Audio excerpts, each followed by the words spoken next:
My grandparents were huge influences on our family. They met when my grandmother was just 12 years old. They married right before World War II, and after the war, they settled back down in Long Island, New York, and started a family. He had a flair for building things with his hands. He built many buildings and homes in the area. He hung out with many well-known designers too. My mom remembers going to James Mont's house for a party once when she was a little girl. I wonder who was at that party. I would have loved to have seen his home.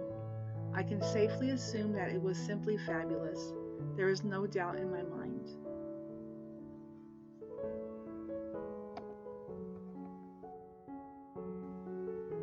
In the 1960s, the family relocated to the desert southwest of Arizona. They settled on a mountain, and my grandfather built the most amazing house up on the hill. It still stands today.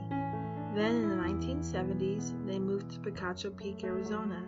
This was a small area between Phoenix and Tucson. It was there that my grandfather, with the help of his immediate family, began to build his lifelong dream.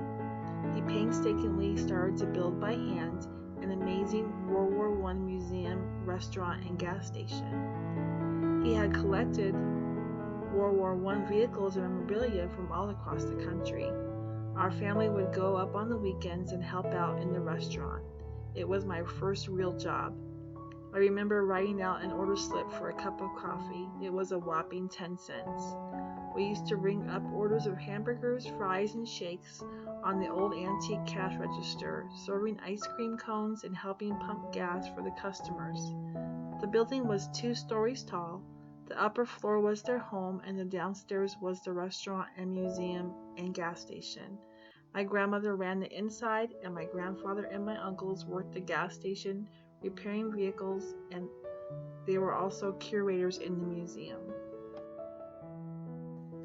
He was also in the process of building a huge army hat out of cement that would eventually be the final home for the museum.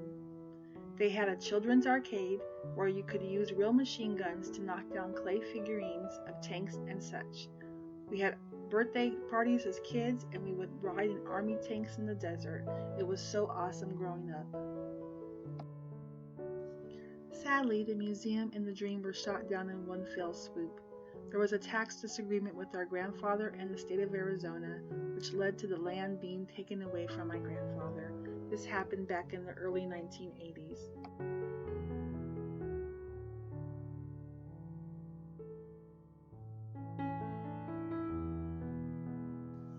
I recently was given some amazing photos of this time and wanted to share them with you.